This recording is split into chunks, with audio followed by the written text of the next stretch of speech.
안녕하세요, 나코입니다. 오늘은 오사카 점포 연수 시절에 대해서 이야기해 볼게요. 2달간의 후쿠오카 연수가 끝나고 저랑 동기들은 일본 각지에 있는 연수 점포로 이동하게 됐는데요. 저의 연수지는 오사카였습니다. 참고로 저는 대학교 3학년 때 1년 동안 오키나와에서 교환 유학 생활을 한 것 이외에는 일본 생활 경험이 전혀 없었기 때문에 당연히 오사카도 처음 가보는 거였어요. 이 시기는 그저 일본에 적응하기 위해서 노력했던 시절이었던 것 같아요. 전입신고라든지 전출신고, 그리고 이사 준비, 각종 서류 작업 등등의 상당히 귀찮은 일들이 많았던 시기입니다. 외국에서 산다는 게 정말 사소한 거 하나하나 그 나라의 방식을 배워야 한다는 것이고, 생각보다 더 쉽지 않은 일이라는 걸 이 시기에 많이 느꼈습니다. 점포연수의 내용은 간단했습니다. 그냥 음식점에서 아르바이트 하는 거라고 보시면 돼요. 보통 점포에서 하는 현장 업무를 일본에서는 오페레이션이라고 하는데, 설거지 같은 단순 업무부터 레지 정산 업무, 그리고 조리 작업 같은 모든 업무를 포함해서 오페레이션이라고 하는 거예요. 사원은 기본적으로 모든 포지션을 배워야 하니까 배워야 되는 양은 굉장히 많은 편입니다. 그리고 이 시기는 특히 요식업 체인에 갓 입사한 사원들이 가장 자괴감을 느끼는 시기인데요. 정사원이라고 해도 결국 신입 아르바이트보다 일을 못하는 시기거든요. 일본은 한 가게에서 오래 일한 아르바이트생이 많고 당연히 텃세도 있습니다. 퇴사율도 높은 시기라서 점장들이 이 시기의 사원들을 잘 케어를 해줘야 돼요. 저도 물론 조금 텃세 당하긴 했는데 운이 좋은 편이라서 다 같이 사이좋게 잘 일했던 것 같습니다. 이 점포연수는 당초 3개월이 예정되어 있었지만 알 수 없는 이유로 3개월이 연장돼서 총 6개월간의 연수를 받게 됩니다. 그 당시에는 몰랐지만 여기에도 블랙 기업 요소가 약간 숨어 있었어요.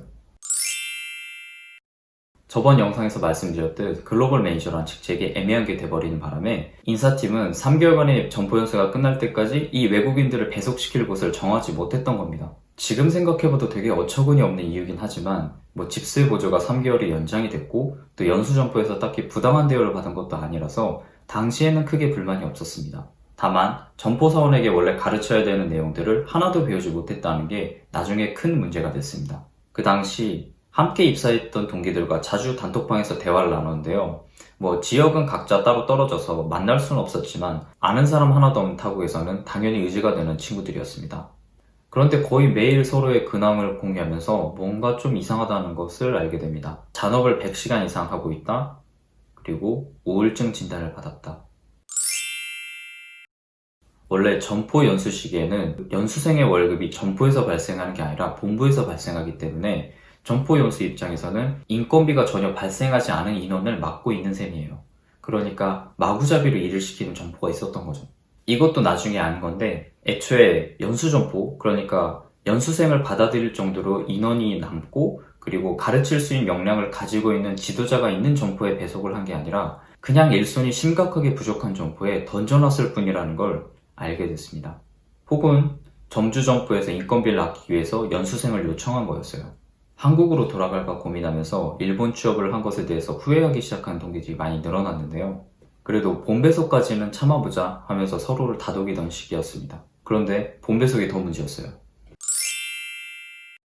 위에서 말씀드렸듯 원래 점포 연수는 6개월로 연장이 됐었는데요. 저만 5개월로 끝났습니다. 그 이유는 저만 갑작스럽게 본배속이 정해졌기 때문인데요. 저의 배속지는 도쿄였는데 새로 오픈한 점포에 오프닝 스텝으로 참가하게 되었습니다. 물론 본배속은 저도 동기들도 기다리던 것이라서 그 자체는 불만이 없었어요. 문제는 이 통보가 열흘 전에 왔다는 겁니다. 보통 회사에서 정근이 결정되면 그 사원에게 최대한 빨리 통보를 하고 그 지역에 직접 가서 집을 찾을 시간을 반드시 줘야 합니다.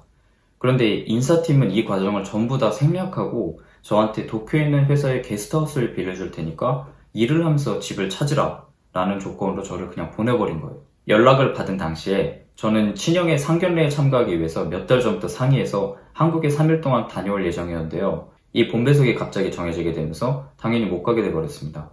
비행기표까지 예약해 놓은 상태였는데 이것도 결국에 환불받지 못했어요. 어쨌든 저는 10일 내로 이사를 끝내기 위해서 불이 나게 움직였습니다.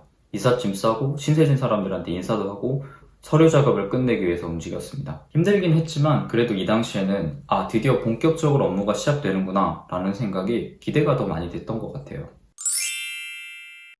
다음 영상에서는 도쿄 근무 시절에 대한 이야기를 할 건데요. 제가 예전에 블랙 기업이 뭘까라는 영상에서 블랙 기업의 지표 11가지를 소개했습니다. 그런데 이 도쿄 근무 시절이 그 11가지 지표 중 8개에 해당하는 시절이에요. 일본 취업을 준비하시는 분들에게 가장 생생한 정보가 될 거라고 생각하고 저도 개인적으로 반드시 공유하고 싶은 경험입니다. 저는 지금도 도쿄를 정말 싫어해요. 오늘 영상 여기까지입니다. 궁금한 점이 있으시면 댓글로 남겨주세요. 감사합니다.